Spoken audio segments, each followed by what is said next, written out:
نحمدہ ونصلی علی رسول الکریم اما بعد۔ لوگوں نے پوچھا ہے کہ پڑھے لکھے لوگ ناستک اور ملحد کیوں بنتے ہیں کہ اللہ ہی کو نہیں مانتے ہیں؟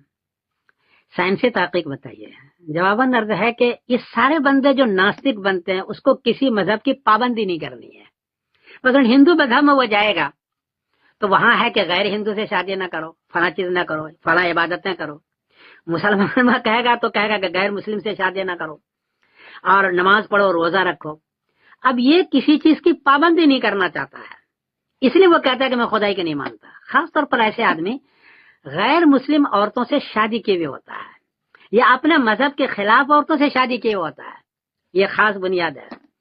اب اگر وہ مثلا جاوید اختر صاحب ہے، اس نے شادی کی ہے ہنی ایرانی سے اور یہ ہے آگ پرست عورت، اب اگر اپنے بچوں کو کہتا ہے کہ تم مسلمان بن جاؤ تو اس کی بیوی اس کو تنگ کرے گی، اور اگر یہ کہتا ہے کہ مسلمان نہ بنو، بن جاؤ ایرانی بن جاؤ، آگ پرست بن جاؤ، تو اس کے مذہب والے، اس کے خاندان والے تنگ کریں گے۔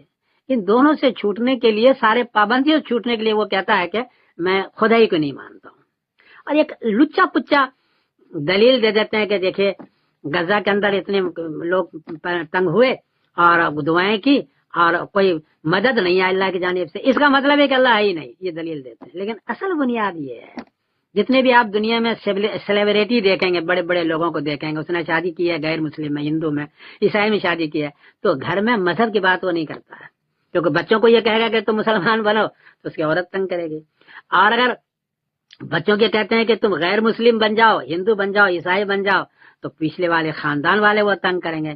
اس لیے وہ وہاں اپنے بزنس کی بات تو کرتا ہے، مکان اور جائیداد کی بات تو کرتا ہے، فلم کی بات کرتا ہے، مذہب کی بات وہ نہیں کرتا۔ اس سارے کا حال یہی ہے۔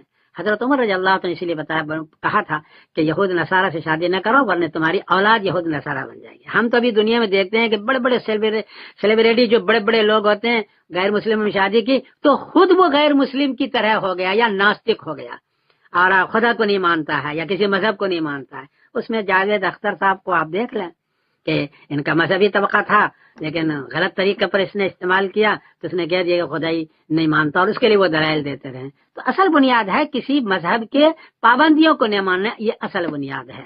دلائل ادھر ادھر کے ہوتے ہیں، بہرحال اور بھی بنیاد ہو سکتی ہے، لیکن میرے سمجھ میں جو سائنسی تحقیق ہے وہ یہ ہے کہ یہ اصل بنیاد ہے۔ میں سمیر الدین قاسم بول رہا ہوں مانچسٹر انگلینڈ سے۔